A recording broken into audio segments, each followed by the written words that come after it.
and something came over me that said, you need to get help. It's time to recover. And again, I think it's because I'd kind of forced some stillness in my life with therapy. And at this point, everything from my spirit was still very much a whisper. It wasn't like it is now where I can kind of hear, okay, this is the knowing, surrender a little bit more. Welcome to The Reluctant Medium, where we cover the gamut of out there conversations. With an open mind and a curious heart, we want to talk about it all. From psychic phenomena and energy medicine to beings from other star systems and out-of-body experiences. You'll find a great balance between grounded science-backed topics and others that science hasn't quite caught up to yet. I'm your host, Dr. Maria Rothenberger, a psychotherapist by trade and a reluctant spirit baby communicator. And hey, even though I'm a medium, I'm not buying everything folks are selling. I just have a voracious appetite to know more about what I call the world of the weird. Join us on your favorite podcast platform or watch on YouTube at The Reluctant Medium. I'll see you there. Hello, everyone. Welcome to the Reluctant Medium podcast. I am so delighted to bring you today's guest. It's a treat, a serious treat, because this is a person who doesn't have anything to sell. She doesn't have a coaching program or a book written or anything like that. This is a person who I had the pleasure of working through with her. I was her coach for a bit, and her transformation is so incredible that I asked if she'd be willing to be interviewed on this podcast. And she graciously agreed. Everyone, this is Bailey Sutphin. And please tell us, Bailey, just first, like, you're like a regular person. Like, who are you? You're going to make me cry just with that intro. I'm like, oh my gosh, what an honor to even be here. Because, your work has been extreme. Our work together, I should say, has been such an extreme part of my journey. But I am just your everyday average. When I would have considered myself years ago, I was a third grade teacher. I ended up leaving my career, making some career changes, and I now just consider myself a person that looks for more peace every day of my life through this. It's been about a 3-year spiritual journey. So yeah, that's who I describe myself as now. Just a person who looks for more peace, more stillness, and more knowings every day. That is absolutely perfect. And I love the way that you described yourself. And if folks knew, and we're going to get into this, what it took for you to get to this peaceful space and what it's still taking, right? Yeah. It is unbelievable. So if we can start from the beginning. Well, I was born, we were joking before I hit record, right? We're like, oh my God, how are we going to fit all this like in one podcast episode? But if you can talk about your transformation into this sort of spiritual realm, because when you say I was a third grade teacher, when you described yourself to me when we first started working, and even when we first started working together, it was like, no, I have to do all the things. I have to do them perfectly. I have to blah, blah, blah, blah, blah, blah, blah, right? Yeah. And now you're in this like, get to it. I'll get to it. It's like your purpose was, I need to do things. But that has changed. But what prompted the change? What started this journey for you?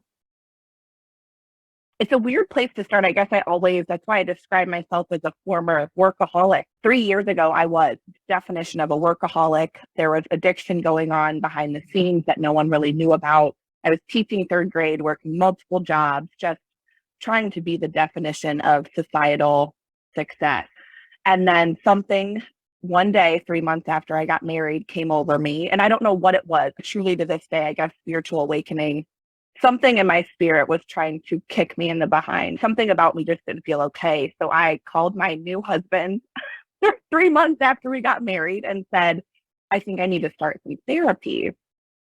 And then weeks into therapy, my therapist recommended me reading Glennon Doyle, Unchained, and about bulimia recovery. And I had been a hidden closeted bulimic for a decade at that point in my life. I think my husband kind of knew what was going on, but not really. I was very secretive, as all addicts are, very secretive and I just lied about all of it.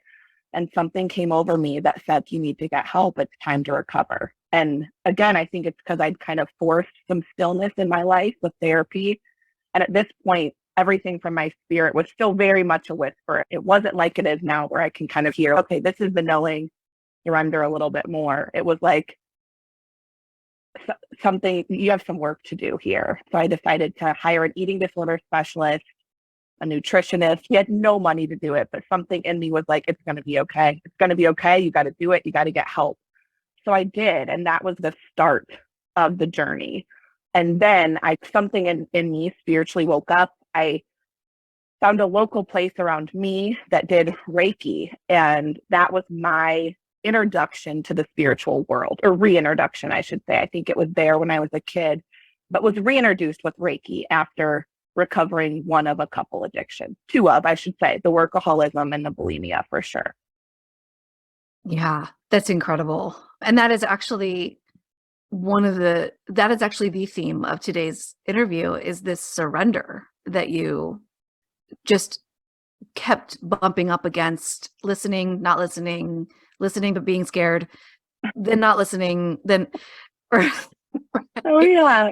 And there were a few things going on, the bulimia, the workaholism, that I still remember the day that you emailed me and said, I've decided not to drink anymore. That's it. I'm done. That was one of the biggest, because I don't define myself as just a bulimic, I was anorexic too. I was all of it, right? Like I was just an addict through and through. There was a little bit of drug use, and not a little. I live in Ohio, so we're right by all the dispensaries. So when I recovered from bulimia, I'm like, oh, let's go to the dispensary. This will ease my mind after I need to quiet my crazy thoughts after recovering from bulimia. And it became a daily habit. I grew up in a family of addiction, and alcoholism was a huge part of my past. And something in me just knew, I don't know, I just needed a clear head. There was something about my life, and it's not for everybody. I am just an addict, whether it's food. For me, and this sounds so funny to say, I describe addiction as, when you go to Target when you were a little kid, like back in the 80s and 90s, and they had the slushy machines, and there was like Coke and Sprite, all the different slushies. Like for me, my favorite was bulimia, right? So if they had bulimia that day, that's what I would choose. But if they were out of that specific slushy, I would choose whatever else I could get addicted to. And it wasn't until after some loss and some trauma that I realized I needed to get sober from all of it, from the workaholism, the bulimia, the drinking, the marijuana use, all of it. I needed a clear head for the first time in a long time. And I was scared. That was the scariest thing I've ever done. I will never forget that that email I sent to you that day. But I just knew. I just knew. What made you listen? Yeah, it was weird. I don't know I think that you and I have talked about this story, but it was that same week I also decided to quit my job. The workaholism needed to go. And I told my husband at that time I was just going to take a month off. I had said, you know what, I was at a really low place. We'd had a couple miscarriages in the last year, and my head was just spinning. I just remember everything feeling like I felt like I was about to get kicked out of a tornado. But there was something that I needed to do to get the wind to stop. And I remember laying in bed meditating that night. And it was the loudest. That was the loudest. At that point, the signs, or the voice from my spirit, was no longer a whisper, it was a yell. It was, get sober, get sober. And I woke my husband up at 12:30 at night and said, I have to quit drinking. I'm going to throw every ounce of alcohol, marijuana, whatever it is, I'm throwing it out of the house, and I'm doing this. I have to do this. And I was terrified. Drinking had been a huge part of our life together too. I mean, even casual, right? Weekends out for drinks. And I said, you can either be on board or off board, but I have to do this. And I know this is something I have to do. So it didn't even come, it came from something, right? But it didn't feel like it came from within me. It was a yell. It wasn't a whisper at this point. Okay. Right. So something was really shaking you, waking you up, saying it's time. Yeah. Yeah. And intuition tends to be that still small voice, that really quiet thing. But at this point, it's like fucking wake up, Bailey. Oh, yes. When it was, and I've said this to you so many times, but it was like the more stillness that I created in my life, and so much was a lot of the work that we had done together, but the more stillness I created, the more knowings I had of this is for you, this isn't for you. This is scary, but jump anyway. And that was what getting sober was. And that was, I think the whisper had been there. I had quit drinking in January the year before for a month, right? I'd done the little things, but it was like, yeah, wake the fuck up. This is time. We've whispered it and you're not listening. So jump. So I think it was the more stillness that I was able to create in my life. And again, that was the week I quit working. So there was a lot of stillness. And it was like, I'll never forget that feeling laying in bed. It was like someone was shaking me and it was a yell. I'll never forget that. I'll never forget that feeling. It's incredible too, because even when folks are screamed at, a lot of people don't listen. They just ignore it. And then harder and harder things happen to shake even more, which I think is what you're describing. And you mentioned it briefly, but I want to go back a bit and pause because clearly you outreached me for fertility related things. I'm a fertility specialist, coach, and therapist for folks who are new to this podcast. I had a previous podcast, the Miracles Happen Fertility Podcast. And I think you found me on Instagram. Mm-hmm. Okay. Yeah. Yeah. Because that was part of your intuitive knowing, like you're knowing that you began listening to things. But I remember talking to you and there was really, we had a first consultation or something, how we can work together. And I remember you were just like, I'm ready. Something is really lighting a fire under my ass. I have to do something. What was it at that point? I think and I can bring this back to addiction too, because addiction is all about control. And for me, my fertility was part of my addiction and control. So when I was 17 years old, I'd lost my ovary in an emergency surgery. There was an 8-pound mass that had grown on my ovary. It had to be emergency removed. And at that point, I had one remaining ovary. So I was continuing to see fertility specialists. And for years, I had more and more growth grow on my ovary. And every time there was a growth, whether the doctor thought it should be removed or not, I went into control mode of it needs to be removed. I want to have kids, get this out of my ovary. Let's have surgery. It was control. It was complete and total control, obsession. And it ran part of my life, just as the addiction did. I like to say a good decade of my life was complete. It was just a circle of chaos. But with the fertility and the addictions, they all kind of fed into each other. And we had a miscarriage, I think it was 6 or 7 months prior to me finding you. And I was something in me switched from, okay, I've taken this medical route for so many years. Something about this fertility path, I want to look a little bit more spiritual. And at this point, which I think you know this about me too, I'm off of all social media. And who knows, one day I may get back on, but right now it just contributes to my quiet and my peace in my life. So I'd created this mental health Instagram where I followed psychologists and just different mental health and spiritual accounts. And I didn't have my face, my name, nothing was on it. And I somehow got an ad for your account. And I clicked on it and something in me was like, this is your next step. It just was a knowing. Something was like, this is your next step. So we did it. And our coaching was a huge part, or your coaching of me was a huge transformational part of the fertility journey. And I'll never forget the day we had a chemical pregnancy in July of last year. I will get my years confused, but last year. And we went to see one of my old fertility specialists after that appointment. And that was another huge surrender. He had all these different game plans and all these different tests that he wanted to do.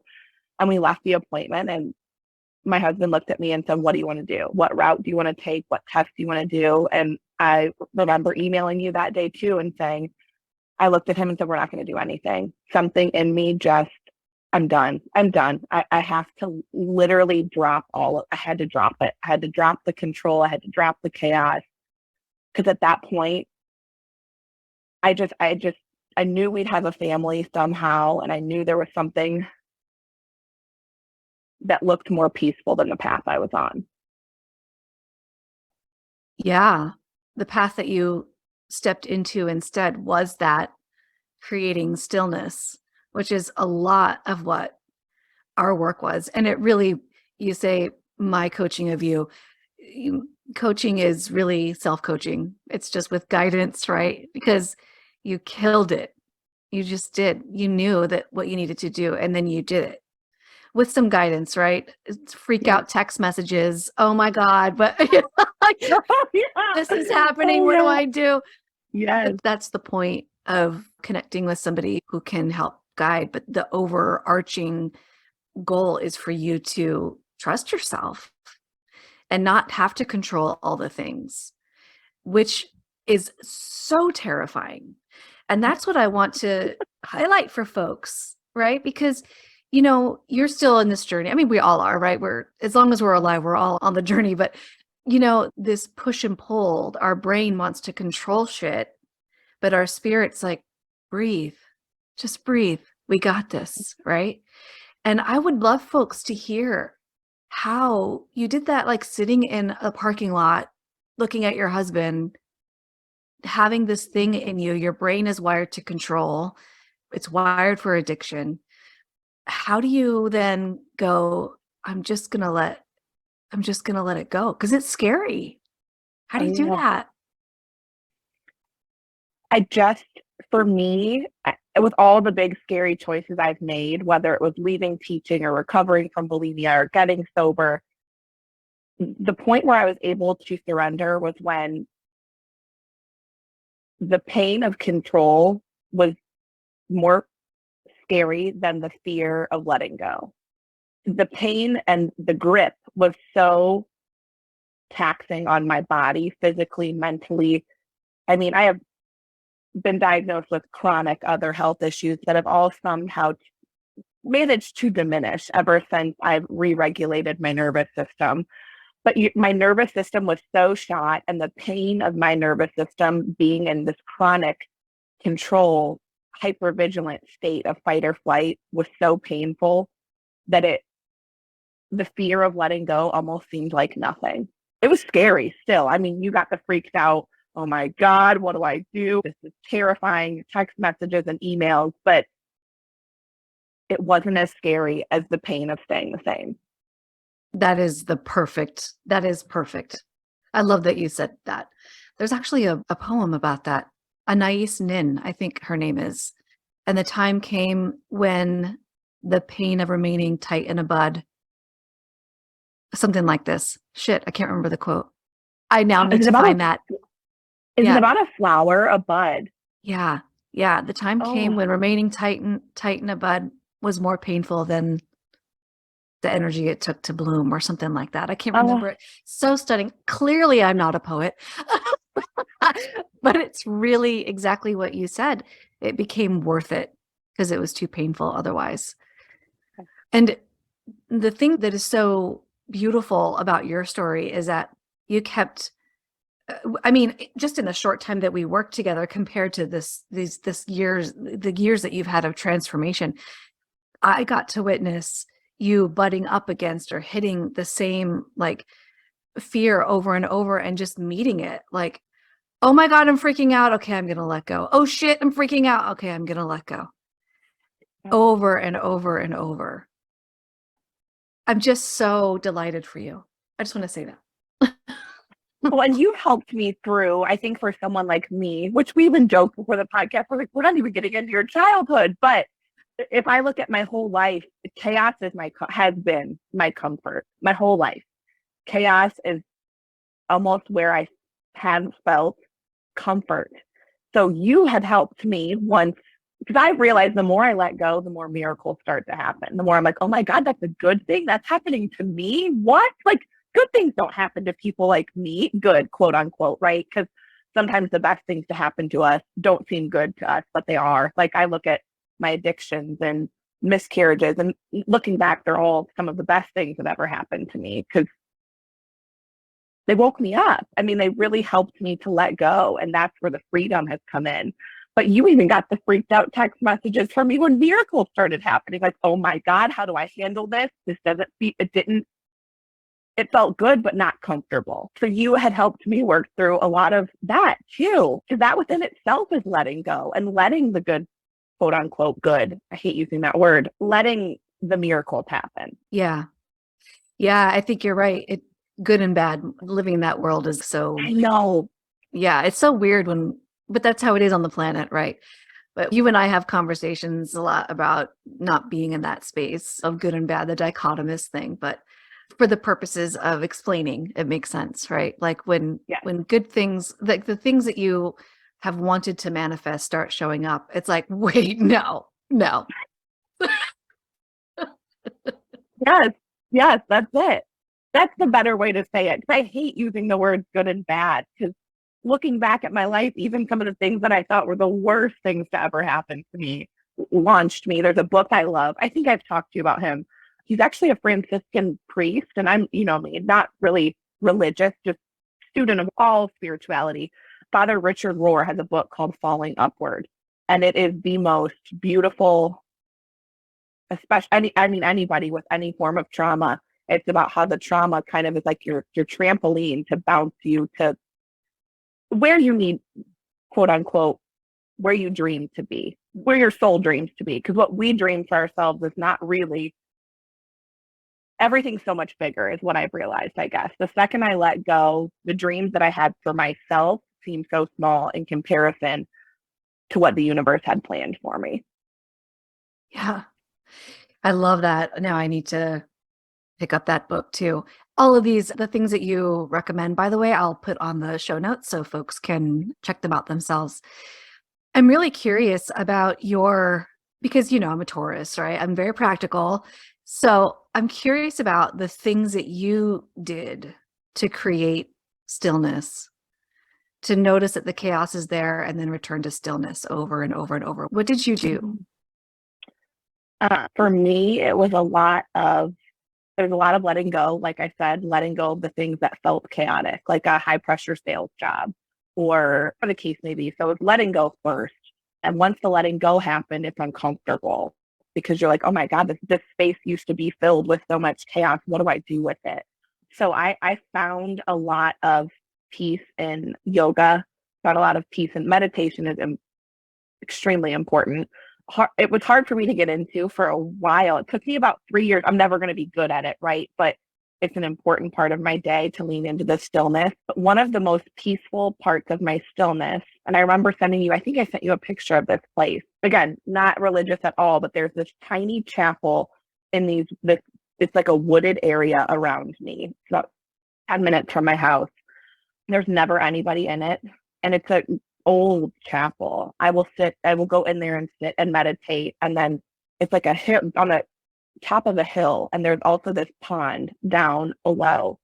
And water is huge for me to find stillness. Water is one of my elements that really I can just either place my hands in water, listen to water, and it just it takes my ego away.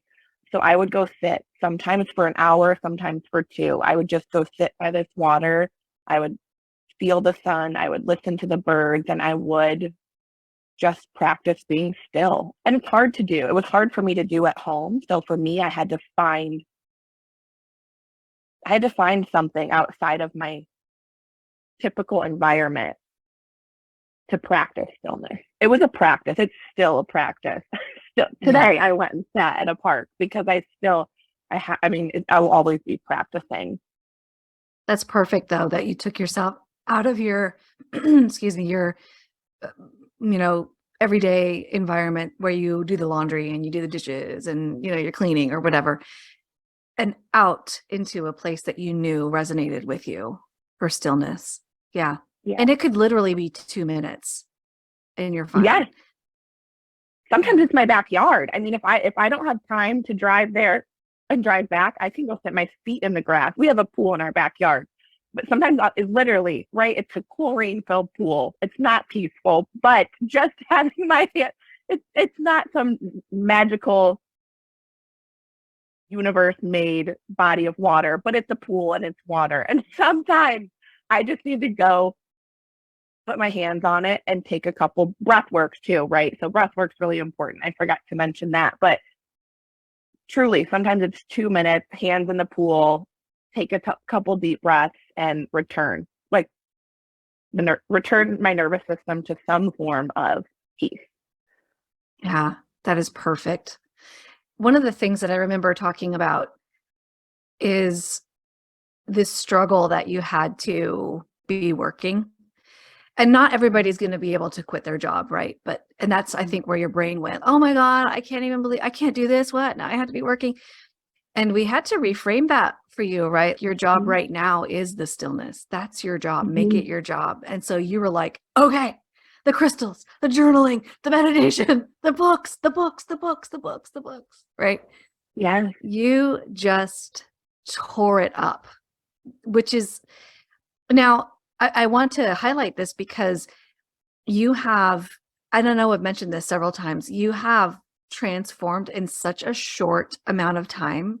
I want to give folks hope that it's not like you have to do all the things and transform in 3 months or something.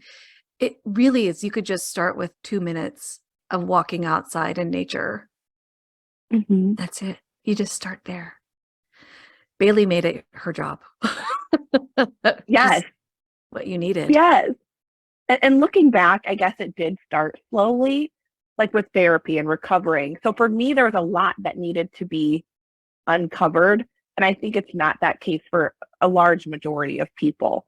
So that's why I think it can happen with just taking the walk or just, for me, I needed to do all the things to uncover a lot of different layers. But I think for some people, it could just be the walk, or it could just be the 2 minutes of breath work on their lunch, or whatever the case may be. Because the brittle moments of stillness are that's where it's at. It is. This podcast episode is filled with quotable things. I love how you frame things. Oh, okay. Can we talk about currently your pregnancy? Yes. Yes. Can we talk about when you found out that you're pregnant this time? Now, keep in mind, and for folks who don't know, people who have had the trauma of miscarriages and losses, this is not necessarily a fantastic thing. So just in case this is surprising to you, I want to talk about your reaction. The reaction. Yeah, I was terrified. I emailed you right away and was like, oh my God, do you have a second to call me today? I'm freaking out. Because it was that trauma of having to surrender all over again till this may not go, quote unquote, my way, right? So I think that's what was so different this time, with surrendering to, like, you know what, this may not go my way, but it's going to go the way it's supposed to be. And even right now, at almost 8 months pregnant, I'm still in that phase of getting ready for birth. And there's been trauma throughout the whole pregnancy. Getting our nursery set up didn't get to feel the way it feels for people without fertility issues, with a first time pregnancy without any miscarriages. But I had to surrender. My mantra, I think I've said this to you, wherever there's fear, I like to thank my ego for reminding me how much capacity I have to love. So in setting up a nursery, it was so fearful for me. Like, oh my gosh, what if we have to take all this down? Or what if are there? They're there. And letting them come and pass and leaning into love has kind of what saved me, I guess. And it's going to save me always, because there's always going to be fears, is what I've learned throughout this pregnancy. They're always going to be there. They are always going to be there. And you have learned to move through them with relative ease, right? Where in the past it was, I'm reaching for a drink, or I'm smoking a bowl, or I'm binging and purging, or whatever it was. You learn to feel the crap. Yeah. Feeling's hard. It's scary. But each time it is a reminder to surrender more. With every fear, this is not in my hands. It's not, and that's the most comforting place I can go, is this is not this is not up to me. This is up to my spirit. This is up to her spirit. This is up to a greater plan than I have control of. And that's where I have to sit in that peace, because it's the second that I try to control that the fear is going to come in. Yes. Actually, I recall a conversation with you early in the pregnancy when we were talking about what some folks do to settle their nerves, and that is to get one of those home, like, what is it? Is it a Doppler? You can do it at home, Oh listen to the yeah. heartbeat. Oh yeah. And you were like, nope, nope, that's going back into control. And I went, that's when I know that Bailey has arrived. It is so many little things. Like, do you want to do genetic testing? Do you want to do this? Do you want to do that? And the whole time I'm like, I don't want any of it. Like, I can't. It's because to me, it's a trigger. It's a control trigger, I guess, Yeah. which is also like, it's, for me, control and addiction kind of run hand in hand, which is what I've learned in my life for me personally. And I know it's not that way for so many people, but just as with addictions, you have to watch out for triggers. And for me, it's the same with control. I have to watch out for triggers and I have to be mindful of them and then figure out a way to return to stillness when they are there, because doctor's appointments are triggers, and setting up a nursery is a trigger, and having a baby shower is a trigger. And then again, it's just a practice of returning to stillness and just soaking up the joy and the miracle versus soaking up the fear and control. Yeah. And you're right. Addiction and control they're one and the same. Folks, folks need to control manifest in different ways, and addiction is certainly one of them. There was another point in our work together that I was like, wow, this was again early in the pregnancy. I think you were going in for, was it a 12-week appointment, or it was a scan? It was a scan appointment. And I remember you texting me or emailing me, really just, this is terrifying. I think you wanted to do a Spirit Baby session or something. And so we checked in with Spirit Baby, and she's like, I'm good. Thumbs up, thumbs up. And of course, you went and everything was great. After that session, or after that scan, after that appointment, I said, Bailey, you already knew. You already knew it was Mm-hmm. fine. And when you looked back, I remember it was an email exchange maybe, but I don't remember how we were communicating, but you were like, oh yeah, I did know. Underneath Mm-hmm. all that fear was a knowing. Can you talk about that? Because that's only one instance where that's happened. There's a lot of fear, but underneath it is a knowing that all is well. Can you talk about that? Yeah, I think I'm going to go back to the stillness, but because I still can get myself, I think we all can get in that hyper state of listening to the ego, because the ego is just trying to protect us, right? So for that scan, it was like, prepare yourself, prepare for the worst. So you're not as heartbroken, right? Which is a terrible way to, painful way to live, is what I should say, not terrible, painful way to live. And it was, and with each scan, because I definitely went through that. I remember talking to you, there's an anatomy scan you have at 22 weeks where they check the organs and all the things. And I remember my husband, that whole week before, I was jittery about it. And the morning of, we woke up and my husband was like, you really seem okay today. And I looked at him and said, I think I know it's going to be okay. Like, I think I know it's going to be okay. But that week was a lot of leaning into more stillness, more mindfulness. And that can be triggering too, because a lot of times when you're already in that hyper state, the fearful thoughts can come in even more. So I think I just had to deepen my practice of ways to calm my nervous system, which was where the EFT tapping came in, which was crucial during that time. And I think with that scan that you were talking about too, you and I had talked about EFT tapping prior to me doing that. And that's what was so helpful when you said, Bailey, you already knew. But it was in those moments that I knew. When my nervous system was regulated, when I could feel my body relax, my shoulders, my chest, I could feel a sense of ease in my body. That's when the knowing came. And again, we just come back to stillness. That's the best. It's the best part. I love that you're equating your surrender process, which is so terrifying, to stillness. And the stillness is, I'm noticing the terror. I'm noticing, hi, terror. Oh Hi, yeah. I'm looking at you.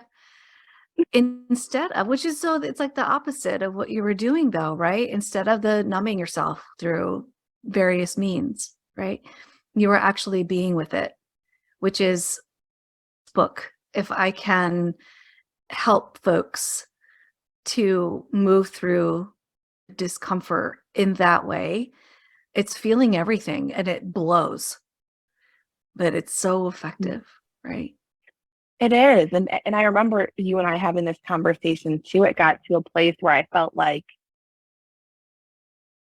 the more surrender I have in my life, because right now I think I would say, I know it's hard to put percents on anything, but a large majority of my space in my life is pretty peaceful. And in those peaceful moments, you start to get creepily grateful for everything. I remember telling you this the one time we met. I'm like, I'm thankful for my sweater. I'm thankful for my blanket. I'm thankful for my comfy mattress. Like, you get to this place where you're so present that the fears almost start, they don't go away, but they shrink, I guess is the best way to say it. But the beginning of that journey does blow. It blows. It sucks. It's terrifying. Because the more you sit with the discomfort, the more the discomfort becomes faded. It shrinks a little bit. And then when that shrinks, you can start to get, again, creepily grateful for like things that you never in a million years thought you'd be like, oh my God, this is the best experience of my life. I get to lay down in this comfy bed every night of my life. Like, how lucky am I? So I think the fear and the discomfort blows, but it does start to fade. And that's what I tell myself with the thoughts I even have now. One, you're going to look back at these and they're going to fade. They're going to fade. They'll fade. They're uncomfortable right now, but they'll fade. They'll Yeah. fade. Yeah. And underneath it all is well. It's, Yeah, it's all okay.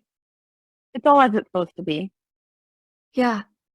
And that's the way that you described it, because okay, so I wrote a very similar experience in my book, but it's only one story, and that's why I want people to hear someone else saying, I love this phrase, creepily grateful, because it's true though. It's like Weird. I'm walking outside. Oh my gosh, I'm so thankful the birds are singing right now. It's like, am I lame? But it's true. And it's so eventually, you're right. The fear becomes, it's still like there and you can acknowledge it, but you have taught your nervous system how to respond so much better to that.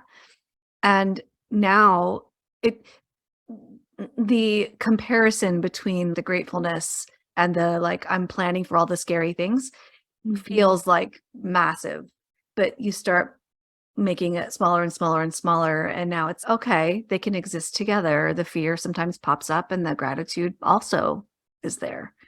Yes. Um, Who is it that writes about? Isn't it Michael Singer in The Untethered Soul when he talks about getting behind the thought? Just yes. observe them. Just watch them. They're a cloud, and the clouds will pass. And then eventually the clouds start to get smaller and brighter. Right? They're not like big stormy thunderstorm clouds. All of a sudden you're like, that's a cute little bunny cloud. It was scary. It's covered the sun for a little bit, but I'll see you later. Have fun. Because I think it is in The Untethered Soul when he talks about the way you get behind the thought. But again, I still remind myself of that daily. Little things will pop up and I'm like, okay, get behind it. Get behind it. It's not your life. It's not happening right now. Get behind it. Beautiful. Oh, there's your self-coaching right there. Okay, get All the behind it. books. The books, the tapping, that's the thing though, is that you're like doing it, right? It's not just, even in our work together, you noted, okay, so I picked up this book and this is what I'm getting from it. And you're like actually doing the things, not just reading about them or it's a concept. You're actually putting them into practice. And maybe some things aren't that effective for you. So you, okay, put them aside and then you do something else, try it on for size.